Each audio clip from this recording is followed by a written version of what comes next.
In the city of Cyprus in 300 BC, there lived a very wealthy trader called Zeno. While on a voyage from Phoenicia to Piraeus, his boat sank, along with all of his cargo. Because of that single event, an event that was entirely out of Zeno's or anyone's control, this very wealthy man suddenly became poor in an instant. Imagine you were Zeno. How would you react to your entire life's work getting flushed down the drain by the sheer force of nature? What is the proper reaction? Would you be angry, sad? Would you feel life has cheated you? For most of us, these would all be normal reactions. But not for Zeno, the father of stoicism. One small change lasts an eternity, and one small reframing of your mindset can cascade into larger and more impactful changes later down the line. The core of stoicism is the very definition of acceptance and indifference. After reading the works of Socrates and other great philosophers, Zeno created and taught stoicism. According to Zeno, although we don't have much control over what happens to us, we do have control of how it affects us, and we must use this control to great effect. Rather than crying over spilled milk, or in this case, drowned goods, Zeno focused on maintaining his composure over the situation, remaining calm and neutral, despite his predicament. Today, people inadvertently view Stoics as people who cannot be broken, people who don't often linger to the emotional extremes, going through things like fits of rage or bouts of anxiety. But the original idea behind Stoicism was much more than that. Rather than just a way to describe people who are unemotional, Stoicism was a way to view, describe, and understand the world. It was a way of life, and that way of life has lasted for centuries. Stoic philosophy can be applied to situations today the same way it was applied thousands of years ago, and its benefits are just as impactful. Stoicism allows us to process these negative emotions from negative experiences, and turn them into the thoughts that give us a unique perspective of the world.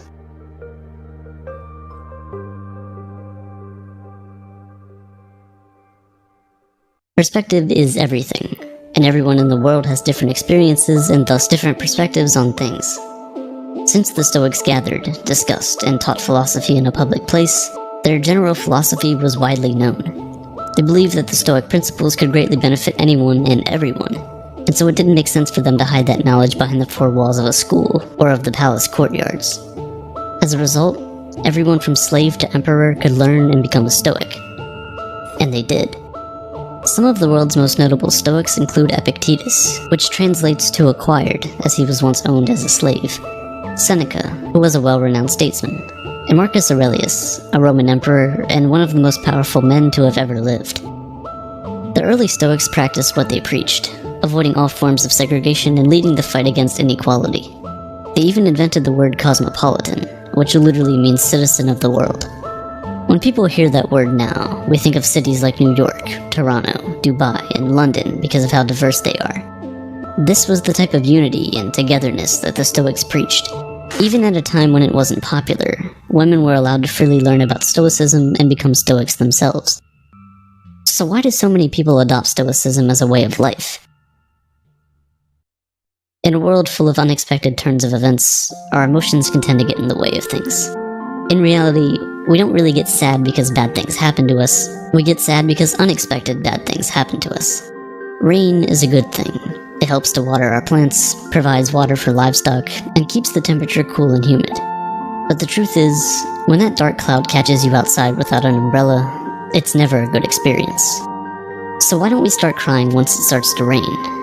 It's because although the situation is bad, we've learned to expect rain. It's something that is unavoidable. We can't control the weather.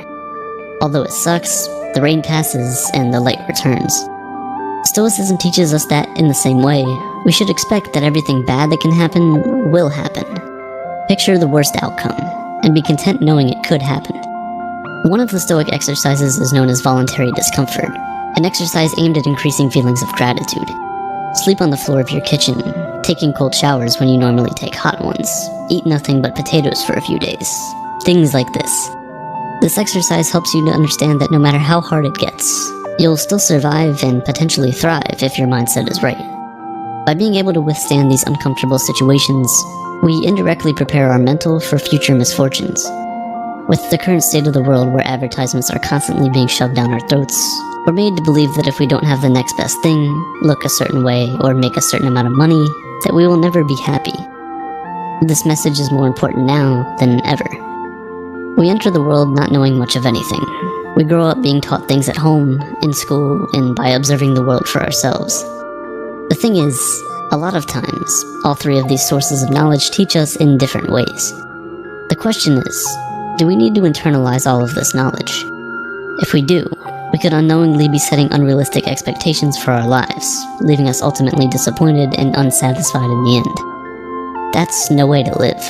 We should instead focus on improving ourselves, for ourselves. We should do things for ourselves and only for that reason. Attaching any external hope or secondary attachments to the actions we take almost always lead to disappointment. Most of the time, we end up trying to fulfill that emptiness with external things, blowing all your money on a fancy car, a house, or even starting a family. Sometimes we do all of these things for their external value and not their internal value. But Stoicism teaches that if you approach life this way, you place your happiness in the hands of external forces, forces that can always fail. Cars almost always break down, natural disasters wipe away entire cities, and divorce rates climb higher and higher each year. But even the free things in life come at a cost. The cost of space, both physical and mental. As Seneca once wrote, "Learning to live with less will create space in your life for the things that truly matter to you."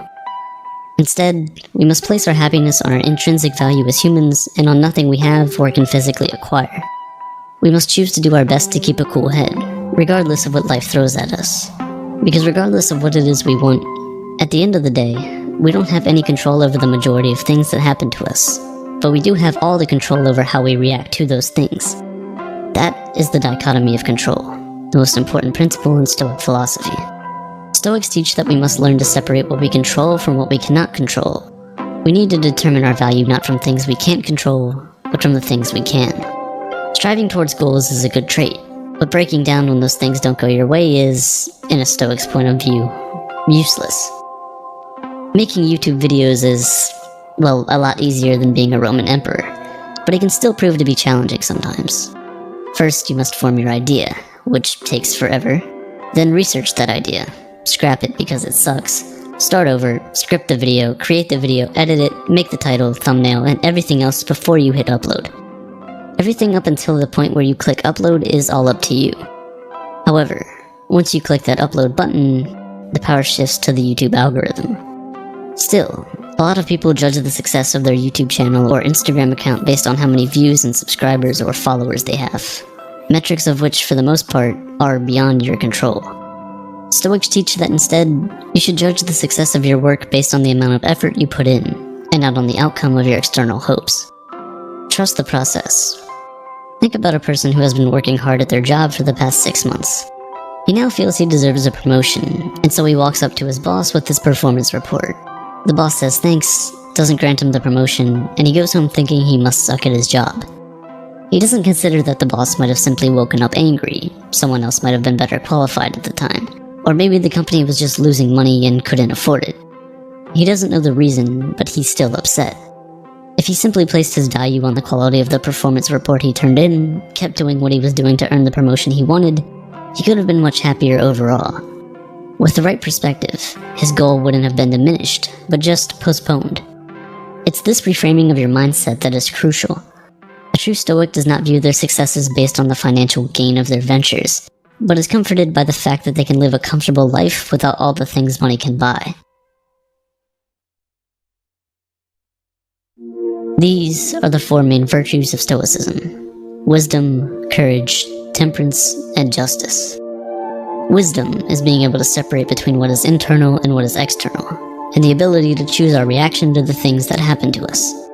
As Viktor Frankl said, between stimulus and response, there is a space, and that space is our power to choose our response. Courage. 2 words. Persist and resist. Temperance, or moderation, is what I just did there, doing more with less, saying more with fewer words. While Jeff Bezos and Elon Musk are fighting at the top of the Forbes list, Stoics believe that the limit of wealth should simply be having what is essential, and then having what is enough. Justice is the most important of all the virtues. It instructs that no one should do harm to another because we were all born for each other, to do good to one another, and not to ourselves. Nelson Mandela was one of the most famous African leaders in the world. While he was fighting against apartheid, he got sentenced to life imprisonment, where he stayed for 27 years before finally being released. When he was released from prison, he was elected president of South Africa, and thus, many people thought he was going to brutally punish all the people that had anything to do with apartheid or his imprisonment. But of course, he did not. Throughout his time in prison, Mandela read the works of Marcus Aurelius and learned many of the core values of Stoicism, all of which he practiced throughout his life. Instead of calling for the heads of the wrongdoers, Nelson Mandela urged his people to instead seek the opposite, to relax and rebuild. He stressed that the past was now beyond their control, and that the only thing they could do was find a way to move forward and build a better nation. This is the way of the Stoic. In modern-day medicine, Stoicism is at the core of procedures like rational emotive behavioral therapy and logotherapy. REBT helps patients to identify negative thought patterns that might be causing emotional and behavioral issues. It allows you to challenge the reasoning behind all these negative thoughts with logic, and when you realize that many of them are unfounded, you can then replace them with more productive and healthier beliefs. Logotherapy, on the other hand, is based on the Stoic principle that humans are driven by purpose. Even in the darkest of situations, we can fill our lives with meaning and happiness by simply finding out what that purpose is. As many of us know, though, this is easier said than done. It's a process, much like everything else.